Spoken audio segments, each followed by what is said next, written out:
नमस्कार मित्रांनो, जय महाराष्ट्र। आजचा व्हिडिओ खूपच खास आणि उपयोगी आहे कारण आपण बोलणार आहोत पोस्ट ऑफिसच्या सर्वात लोकप्रिय आणि सुरक्षित बचत योजनेबद्दल, पोस्ट ऑफिस आरडी योजना। विशेषतः छोटे व्यापारी, भाजी विक्रेते, रिक्षा चालक, जॉब करणारे लोक ज्यांना दर महिन्याला 100, 200, 500 किंवा 1000 रुपये सेव्ह करायचे आहेत, त्यांच्यासाठी ही स्कीम किती बेस्ट आहे हे आपण आज पूर्ण समजून घेणार आहोत। त्यामुळे व्हिडिओ शेवटपर्यंत नक्की बघा कारण शेवटी मी तुम्हाला कॅल्क्युलेशन करून दाखवणार आहे की तुम्ही 500, 1000, 2000 किंवा 5000 रुपये महिन्याला टाकले तर 5 वर्षांनी किती रक्कम तयार होईल। मित्रांनो, आपण आता पोस्ट ऑफिसच्या अधिकृत पोर्टलवर आहोत। इथे अनेक योजना आहेत जसे की किसान विकास पत्र किंवा NSC, पण आरडी ही योजना अशा लोकांसाठी आहे ज्यांना एकदम मोठी रक्कम गुंतवणे शक्य नाही। FD मध्ये आपल्याला एकदम 50,000 किंवा लाख रुपये टाकावे लागतात, पण आरडी मध्ये तसं नाही। दर महिन्याला थोडी थोडी बचत करून मोठी रक्कम उभी करणे हा या योजनेचा मुख्य उद्देश आहे। भारत सरकारच्या डाक विभागामार्फत ही योजना चालवली जाते, त्यामुळे तुमचा पैसा 100% सुरक्षित आहे। ही एक स्मॉल सेव्हिंग स्कीम असून शिस्तबद्ध बचतीसाठी ती अत्यंत लोकप्रिय आहे। विशेषतः ग्रामीण आणि निमशहरी भागात जिथे लोकांना सुरक्षित गुंतवणूक हवी असते, तिथे ही योजना खूप प्रभावी ठरते। आता ही योजना कोण सुरू करू शकतं? तर कोणताही भारतीय नागरिक हे खातं उघडू शकतो। तुमचे वय 18 वर्षांपेक्षा जास्त असेल तर तुम्ही स्वतंत्र खातं उघडू शकता। महत्त्वाचं म्हणजे तुम्ही तुमच्या मुलांच्या नावाने देखील हे खातं सुरू करू शकता किंवा पती-पत्नी मिळून जॉईंट अकाउंट सुद्धा उघडू शकता। गुंतवणुकीची मर्यादा म्हणाल तर तुम्ही कमीत कमी 100 रुपयांपासून सुरुवात करू शकता आणि पुढची गुंतवणूक ही 10च्या पटीत कितीही असू शकते। महत्त्वाची गोष्ट म्हणजे याला कोणतीही वरची मर्यादा नाही। तुम्ही तुमच्या क्षमतेनुसार महिन्याला 5000, 10000 किंवा त्यापेक्षा जास्त रक्कम सुद्धा गुंतवू शकता। हे खातं 5 वर्षांच्या कालावधीसाठी असतं, म्हणजेच तुम्हाला एकूण 60 हप्ते भरावे लागतात। आता सर्वात महत्त्वाचा विषय म्हणजे व्याजदर। सध्या पोस्ट ऑफिस आरडीवर 6.7% दराने व्याज मिळत आहे। हे व्याज दर 3 महिन्यांनी कंपाऊंड होतं। याचा अर्थ असा की पहिल्या 3 महिन्यात तुमच्या मुद्दलावर जे व्याज जमा होतं, त्या व्याजावर सुद्धा पुढच्या 3 महिन्यात व्याज मिळायला लागतं।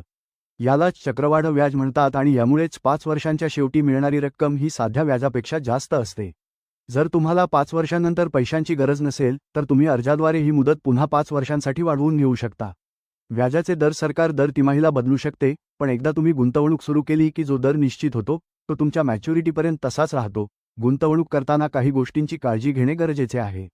जर तुम्ही महिन्याचा हप्ता वेळेवर भरला नाही तर त्यावर साधारण 1% दंड आकारला जातो। जर तुम्ही सलग 4 महिने हप्ता भरला नाही तर तुमचं खातं बंद होऊ शकतं। मात्र दंड भरून तुम्ही ते पुन्हा चालू करू शकता। आता जर तुम्हाला पैशांची तातडीने गरज भासली तर काय करायचे? तर आरडी खातं सुरू होऊन 1 वर्ष पूर्ण झालं की तुम्ही तुमच्या जमा रकमेवर 50% ते 100% पर्यंत कर्ज घेऊ शकता।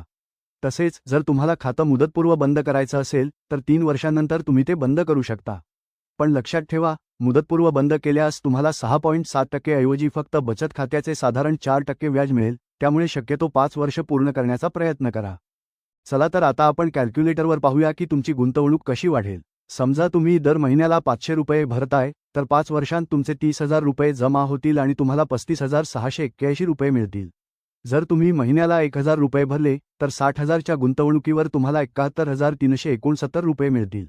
आता ज्यांचे उत्पन्न थोडे चांगले आहे आणि जे 5000 रुपये महिना भरू शकतात, त्यांची एकूण गुंतवणूक 3 लाख होईल आणि त्यांना 3,56,830 रुपये परत मिळतील।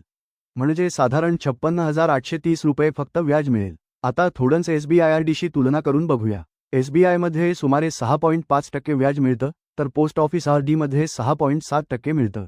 म्हणजेच पोस्ट ऑफिसमध्ये थोडासा जास्त परतावा मिळतो। उदाहरणार्थ 5000 रुपये महिन्याला टाकल्यास SBI मध्ये सुमारे 3,54,957 मिळतील, तर पोस्ट ऑफिसमध्ये 3,56,000 मिळतात।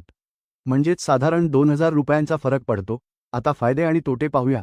या योजनेचे फायदे अनेक आहेत। ही सुरक्षित आहे, शिस्त लावते आणि सरकारी हमी देते।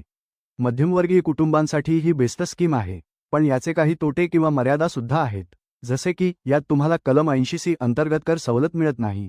जरी TDS कापला जात नसला तरी तुमचे उत्पन्न जर टॅक्स स्लॅबमध्ये येत असेल तर व्याजावर टॅक्स भरावा लागू शकतो।